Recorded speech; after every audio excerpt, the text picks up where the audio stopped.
like that. You know, one of the things I tend to think about at times is the question, what's my favorite book of all time? And it's kind of tough to answer because of the fact that, it depends at times. It's kind of like, what's your favorite food?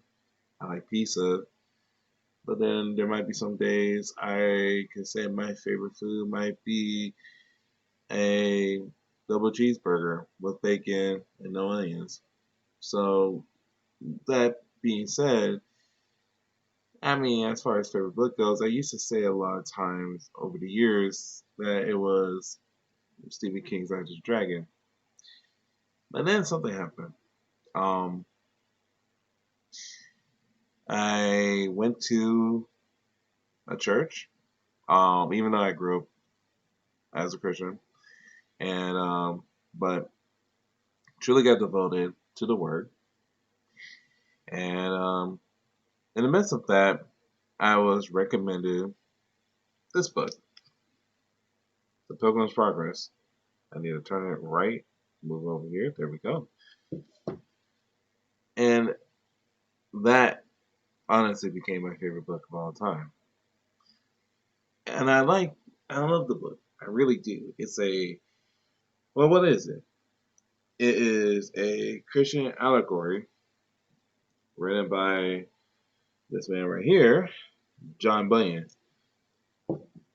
And what is so balling about that?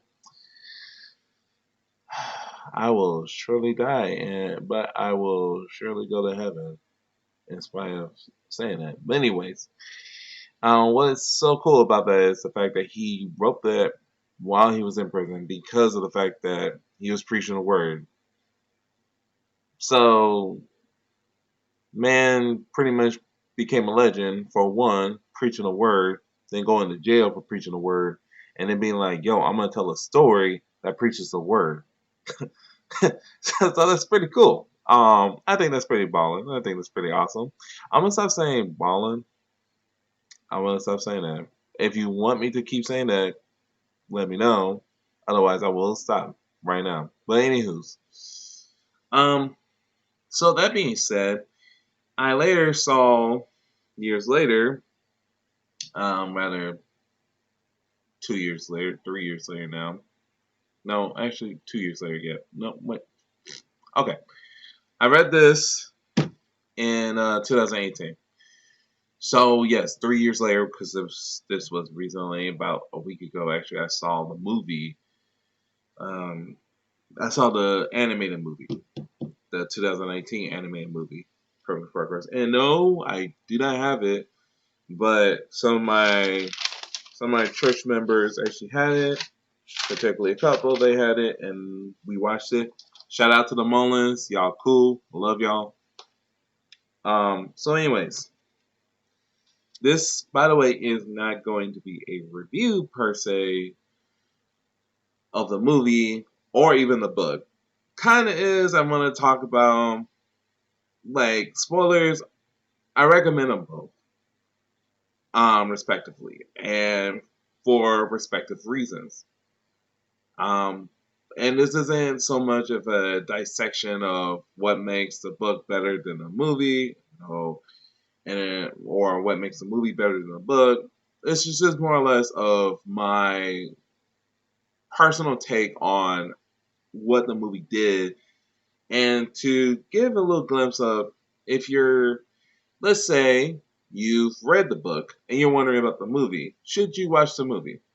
Or if you never looked at either of these works, would it be best? Which one would be best to look at? Go to first. It's kind of weird, but I just want to throw out some stuff. So to give an idea about the movie, I just want to go through a list of things that I jotted down. And by the way, I did this late at night, like today. Thought came to mind. Guess you could say it was inspired by God. Thank you, Lord. And I was just like, you know what? I need to do something. And so I was like, why not do this? Late night last minute research and such. And also, like, it is 12 o'clock, 12:10 to be exact, over here in North Carolina. So, cool. So, anyways, just some major facts about the film. Like I said, it came out 2019. It is 108 minutes. That's 148 minutes, which, whoa, whoa, whoa. That's an hour and 48 minutes late. I should probably wait till tomorrow, but I don't want to do that. And so, that being said, that's actually a good runtime for a film, particularly because of the fact that it's not exactly, the cheesy 70-minute mark of we got to make a movie. But this, for an adaptation, particularly of the first part of this, by the way, this has 2 parts. It's actually not that bad. But I'll get to that. And this was directed and written by Robert Fernandez. I did a little research on this guy, and from what I can tell, he did a lot of the. There's a film series called Torchlighter, where essentially they're like, I guess, evangelist type films. I don't know, like they talk about evangelists or certain Christian heroes and such. But he did a lot of those movies, including the John Bunyan movie or the John Bunyan story. So there you go. And this was produced in Cat in the Middle Studio, which also worked on what's called the Animated Bible. It's apparently a series, and also Fernandez also worked on that. So cool. One major thing I had to put this out there for anyone who loves the Lord of the Rings films. John Rhys Davis, aka my man Jim Lee. If y'all remember that dude, he actually voices in this. Like I'm not joking. When I was looking this up, I saw that I was like, what? Like, yo, that's pretty. What's up, dude? Like, I could not believe that. So yeah, it was pretty crazy. By the way, as far as eyesight goes, I'm just like right now, I'm looking at the screen, but I guess I should be looking up here at you guys or the camera right here. So, uh, I've done acting, but like it's different. So, anyways, at least the mic is on. Apparently, that's good. I got me a blue. I got me a snow. I got me a snowball. It's cool. So, anyways, did I write anything else about this movie? Oh, it's computer animated. And then, like I said, it came out in 2019, and you can buy it, and I guess you can watch it on PureFlix from what I've seen. So I don't know. I guess go check it out, man. It's cool. So, anyways, is it cool though? That's the question. And actually, yeah, that's all the notes I got on here. All right, let me break this down.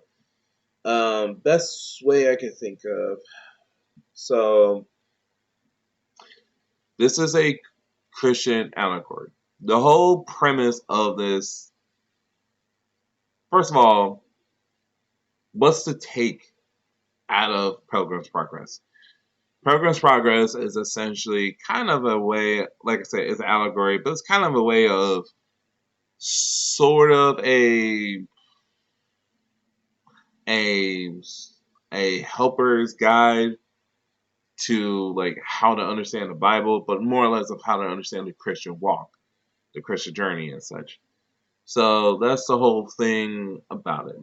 The whole premise is there's a pilgrim, his name is Christian, and essentially he comes from a city of destruction, where essentially he has this oh snap moment, like, oh man, I'm gonna burn in hell, and I need to get out of here. So he goes on this journey to go to what's called the Celestial City, and pretty much you're watching him go through this journey and how he goes from a person who doesn't understand the Christian way to growing.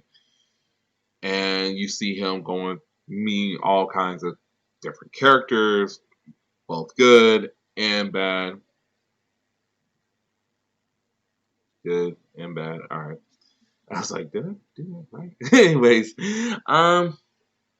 but the one thing, oh yeah, I got that Mickey Mouse son.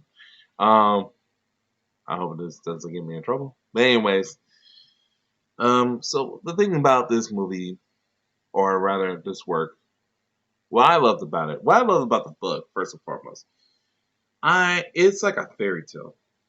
And honestly, I mean, it's kind of the whole point. It's kind of like a fairy tale, but it's supposed to be a means of like, again, it's good to read by side of the Bible. And what's good about, particularly, in this work, is they'll give you notes. So they'll say, okay, well, here's some citations as to what John Bunyan was referring to, because he does refer to the Bible a lot, and there's a lot of imagery and there's a lot of things in there that that references the Bible. So it's good to help. It's good to know. But the thing that there are a lot of moments in there I really liked. Um, I liked, for instance, the one moment that actually I remember. I've read so many books. I've read so many books in my life. And there's been a couple of books where I can say I've cried, and, and usually it's like at the end and such.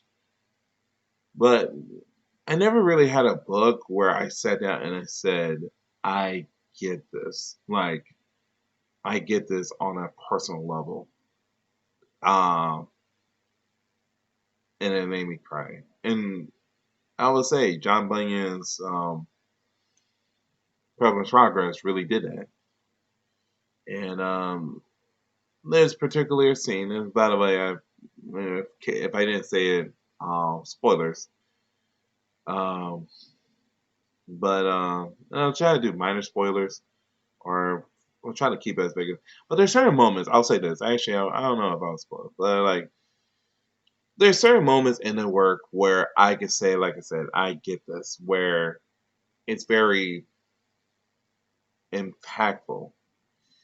Um, there are certain things that Christian would do or go through where I'll say, I get this, and it's um, it's very empowering. And so that's part of the reason why I would recommend it to people. Now, again, this is allegory, and particularly for the Christian life. But the thing is, I would recommend this to somebody I would try to recommend this to somebody who's not a believer and say, hey, man, like, you should check it out. It's a really good story and such, and hopefully this will help them see the light in a way. That being said, let's talk about the movie. So,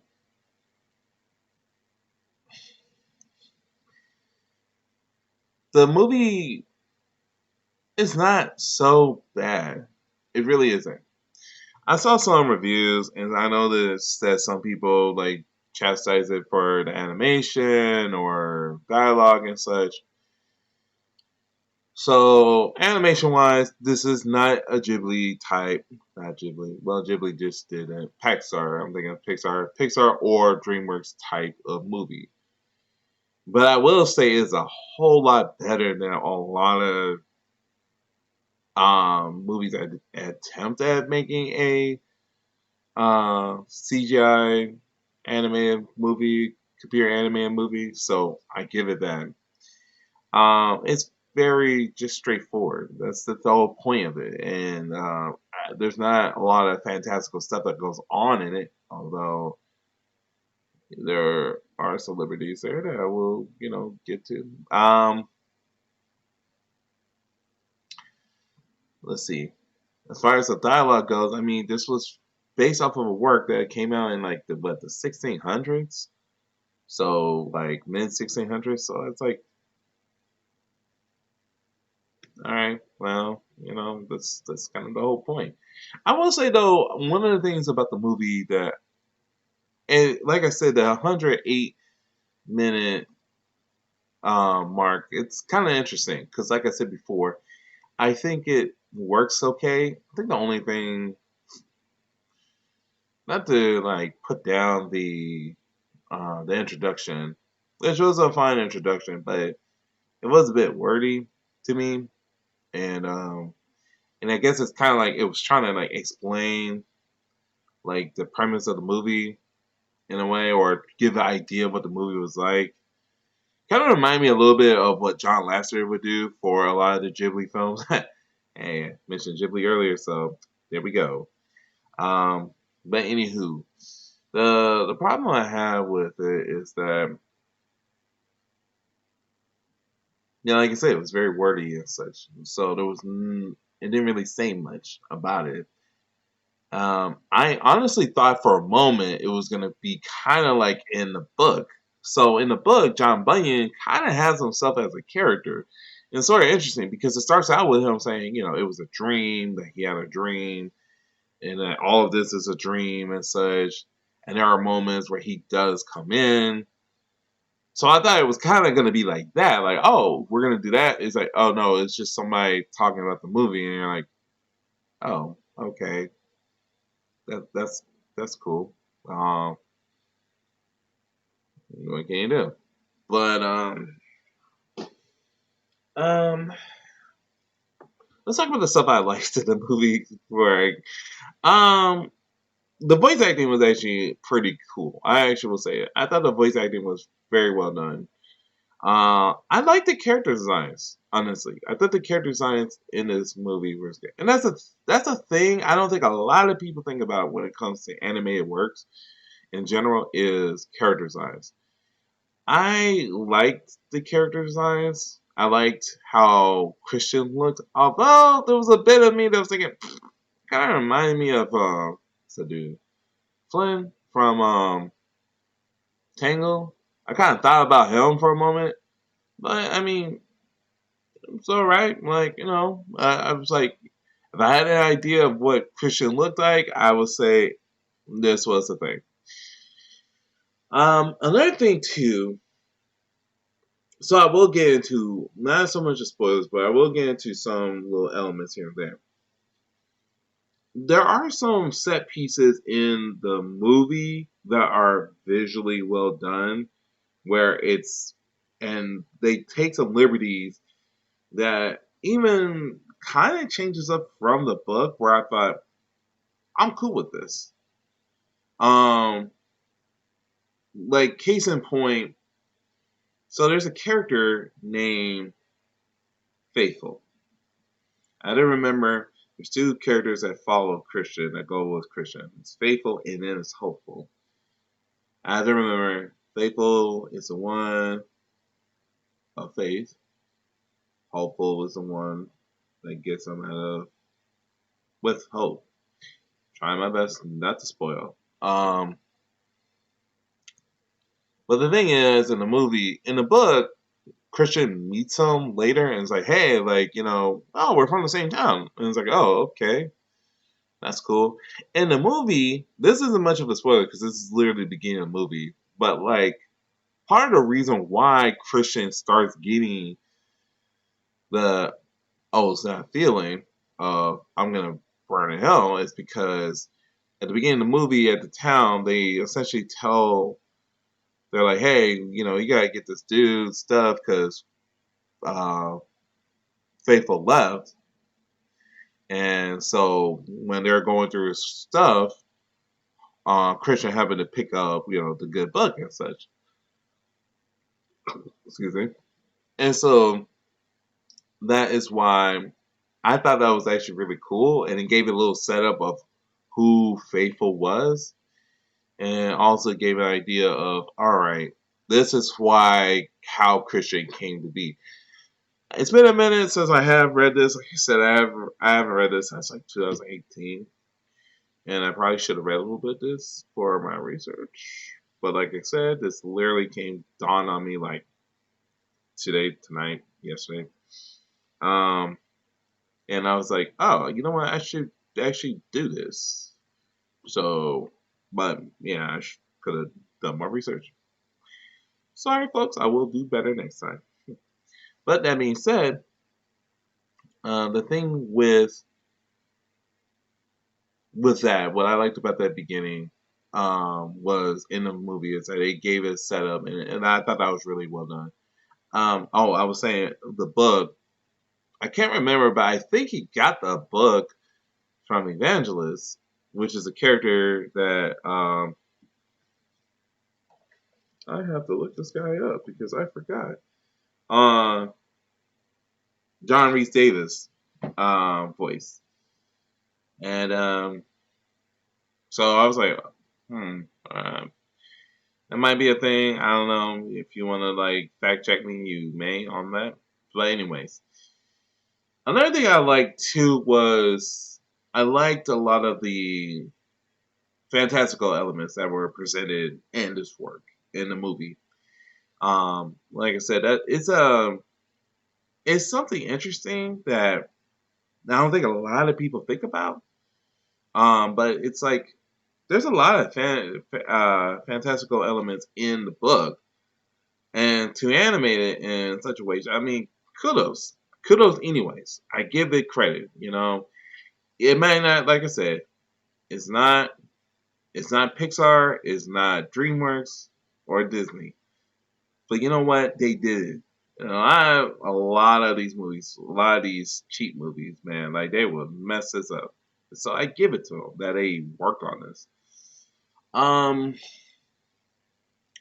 there is one moment, and it's probably the most compelling moment in the works, and that is the the Castle of Giant Despair. So, some little setup. So essentially, Christian and Hopeful they go to castle. They actually get captured, and then they get taken to the castle, and yeah, Giant Despair is a giant, and essentially tortures them and makes them feel almost, gets them depressed as despair, and it makes them feel almost like suicidal. That's the whole point of it. The thing is, this is one of those scenes where in the movie I liked to an extent what they did, but then there's also bits of it where I was kind of like, I understand why you're taking away from it, but the book does it so much better. So, for instance, in the book versus movie. Okay. So in the book, this goes on for like I think weeks that they're in there, and the giant essentially tries to starve them. Um, Essentially, he tries to get them to kill themselves. So at first, he's like starving them and takes everything away from them. That doesn't work. So then his wife tells him, you need to beat them. So he beats them, and then like they're down, and like that doesn't work. And then in the book, so Christian is down and such. But Hopeful keeps reminding him, like, hey, remember the good stuff you've done. Remember all these things and what God's done for you and such. And then in the midst of that, Christian remembers, oh yeah, I got this key that he was given. There's a lot of things I'm not gonna go on because one, it is late, and two, I actually want you guys to check this out again. But I'm just just give it a you know little something. To just say, hey, like this is a scene particularly. Um, but this book's been out for like centuries now, so I mean, people could read this, anyways. Um, but yeah, so he remembers, and then they leave and such. In the movie, what I liked in the movie was they made the castle seem like it echoed or it moaned and it said things to Christian and them, which I thought was a nice touch. Because again, if this is an allegory and this is supposed to be like a sense of like how we go through depression and such, I get this. Sometimes it is like that. That when you're depressed, you hear these thoughts, and it's like an echo, and then you echo them. Like you feel like you're this or you're that it's hopeless or whatever. And I thought that was cool. I also thought it was interesting with the Giants that the Giants were very well. Of course, one, they were very ugly and they were out of this world because for instance, they had like three fingers and a thumb.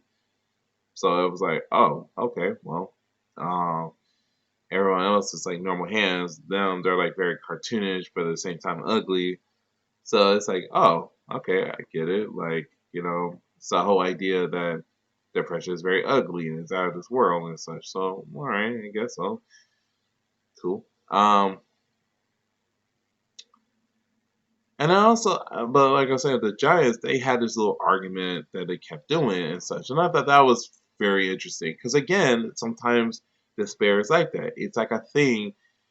They had a little more character to them, I would say. Like, it seemed like they kind of gave the Giants a little backstory. Because, like, the Giants' wife was like, I could have married somebody else, blah, blah, blah. But, I went with this guy because this guy was handsome at the time and now, blah, blah. And it's like, so interesting, because I mean, in a way, you think about despair slash depression, kind of has that sort of thing on you where you regret things you've done in the past, and so it's interesting that it has its own character. I thought that was a nice touch.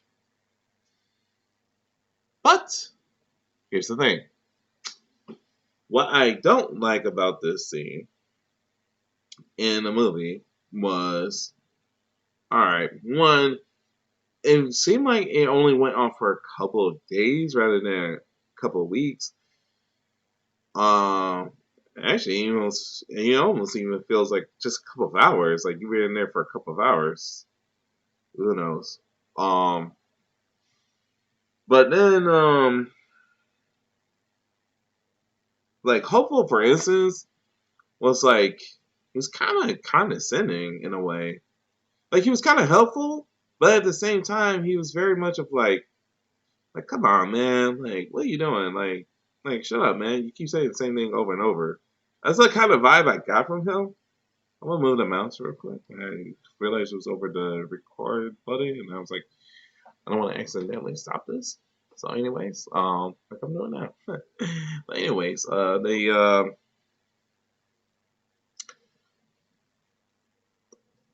yeah. But the thing that really got me, yeah. So there was that. But the thing that really got me about this scene was when Christian got the key. It magically appeared out of him. And I know, hear me out, hear me out. I know this is a fantastical fantasy type work, and this is supposed to be an allegory. And yes, we are dealing with the supernatural.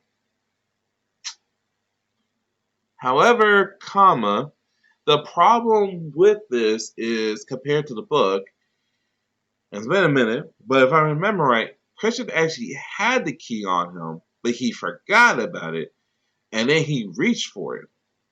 So it's like, okay, you know, I get that. But in the movie, it's like it just whoop, it just comes out.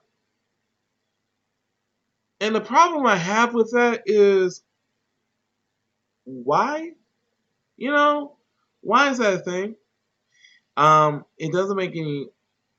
Yeah, it just happens. And I guess in a way, it's opposed to say, supernaturally or spiritually, you know, we get out of these things, and which is a thing. But at the same time, it kind of makes me go, well, I mean, if that was the case, couldn't y'all just done that early on? Like, couldn't that been a thing? But then again, I guess in the book, it's like, well, if he has a key, like, well, why can't he just do it, you know? earlier, but then again, it's like, in the context of it, when you're dealing with stuff like that, and that's the thing about this work that before I sound like I'm chastising the movie, I'm not to the extent. My thing is, there's a lot about the work that I will say I admire for. Part of the major reason why I recommend this work is because it tackles a lot of stuff that we hardly even talk about in a lot of churches today, unless you're unless you're going to a Reformed church, then yeah, you would probably talk about these things. But we don't talk about a lot of this stuff. We don't go into these sort of conversations or talk about like what we should be doing as Christians and such. So there's that.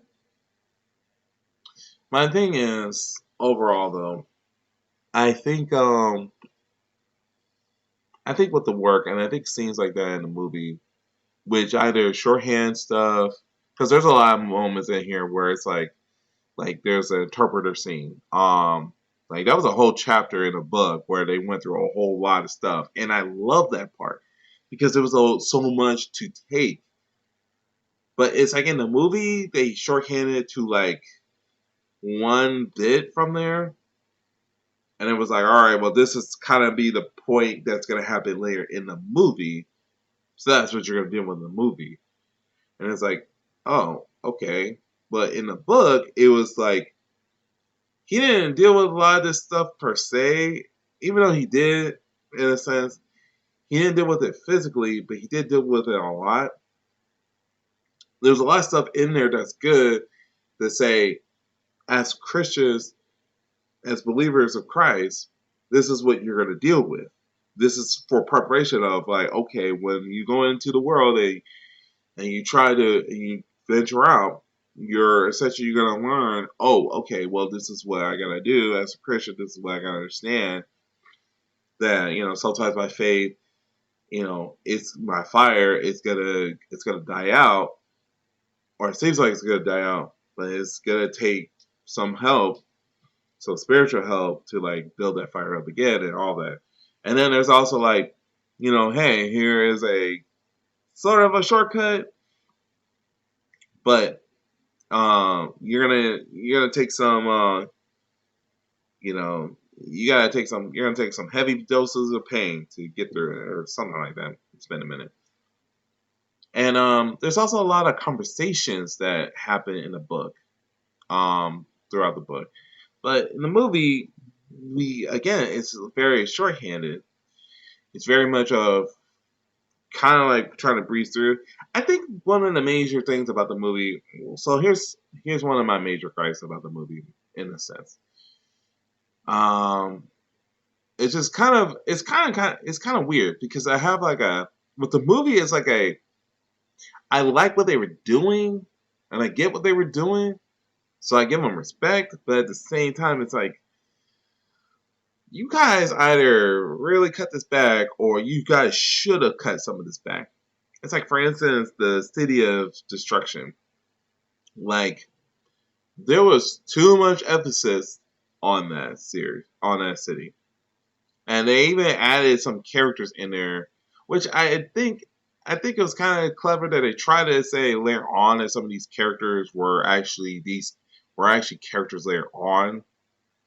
But at the same time, it was kind of like, come on, man, like this is excuse me, late night.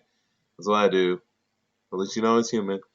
So, anyways, but the thing is with the book, with the movie, the problem is that it was a lot of things that I wish they had put in, or they had totally taken out from the movie itself.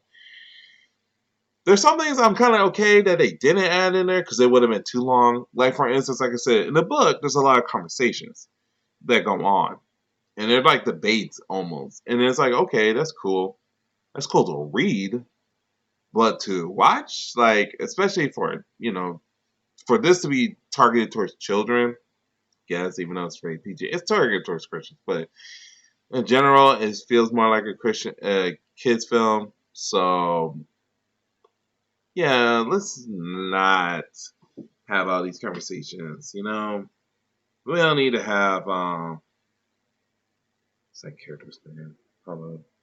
Let me look at this character. What was the character's?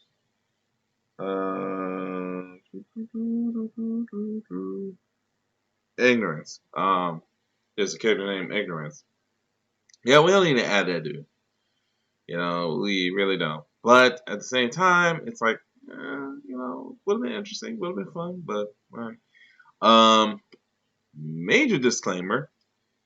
Although I guess in a way, if you're like, I guess in the book, kind of does it too with the king. But like, if you're a follower of the Ten Commandments, particularly the second commandment, yeah,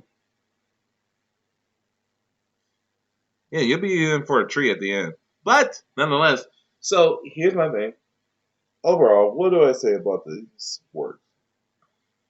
Because I did say, it's kind of like a recommendation. This is kind of like a recommendation type work.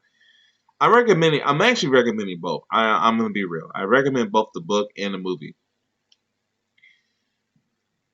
I would honestly say, first and foremost, if you want a shorter hand version of the work, go for the movie. By the way, also apparently the movie, I guess the studio is trying to make a sequel because there is a sequel to the Pilgrim's Progress. The Christiana or yeah. So there's that. So hopefully they can do that. I hope they come out with that. But again, I would say shorthand version of this without all the conversations and without all the stuff that goes on in there.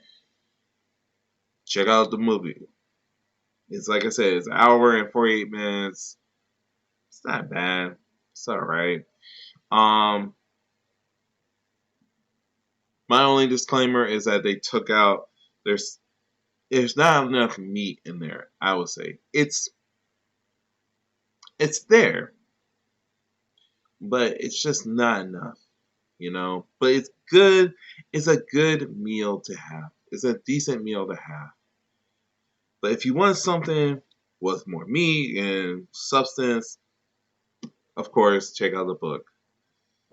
The book has a lot of cool conversations, and it kind of helps you in a way seeing Christian and Bear like. Which, by the way, this is gonna sound messed up, but I was singing this, so I'm gonna say it. Christian in the movie kind of made me think of having a drinking game. I'm not gonna lie. Like there was times I was like, drink every time this dude cries, man. Like he always went through something. And granted, in the book, he always went through something and he like seemed down.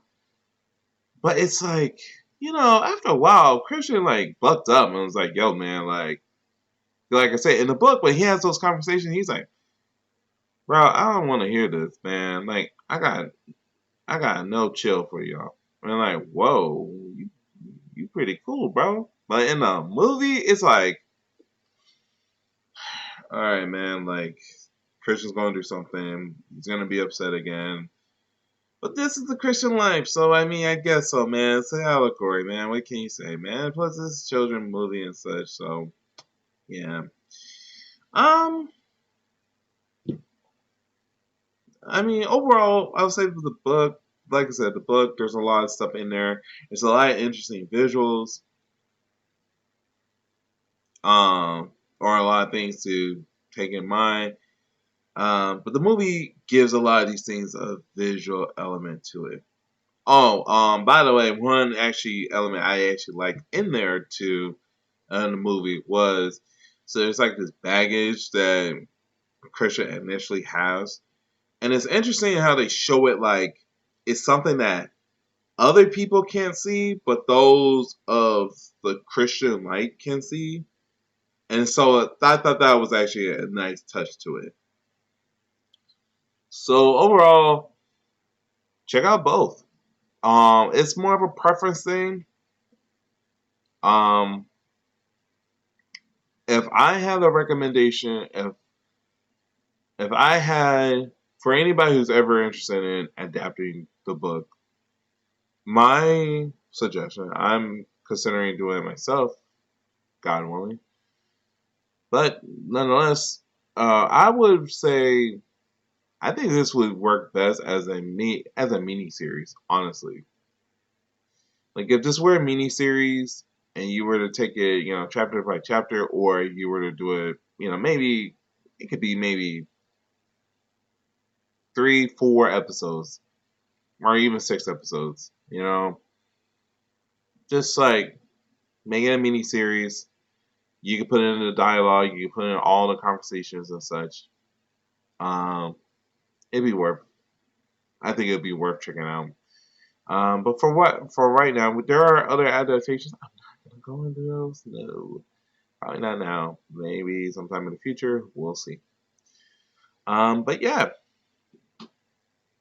Anyways, thanks for staying up and checking in the time to watch all this. I see that it's been almost like 41 minutes. I'm gonna keep this anyways. Because why not? If you guys like this, let me know, and I can create more. I probably will create more anyways, but let me know what you thought. If you like the book or you like the movie, let me know. Say it, put it in the comments. Um, which one do you think is best? How would you recommend this to people? Would you recommend this to non-believers? And how would you do that? Let's keep this going. Um, guess I'm gonna put this on YouTube, so give us a like, and subscribe. That being said, I'm very grateful for this. I'm going to go ahead and say a prayer.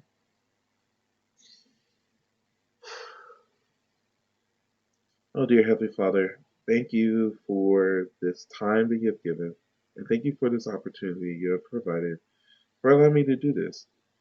Lord, I pray to you. Lord, I thank you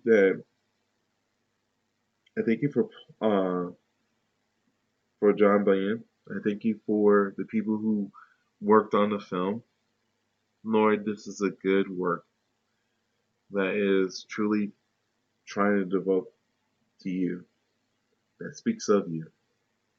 God, I pray to you for those who are out there, for the many Christians who are trying to convey your word in creative ways. Lord, I pray to you that you bless them, Lord, and that they remember to do it in your son's name. And I pray to you, God, that if it's your will, I pray to continue on with making more videos. And hopefully, Lord, it glorifies you in many ways. In your precious son's name, I pray. Amen. All right. That being said, I am done. You guys have a blessed one. Take care.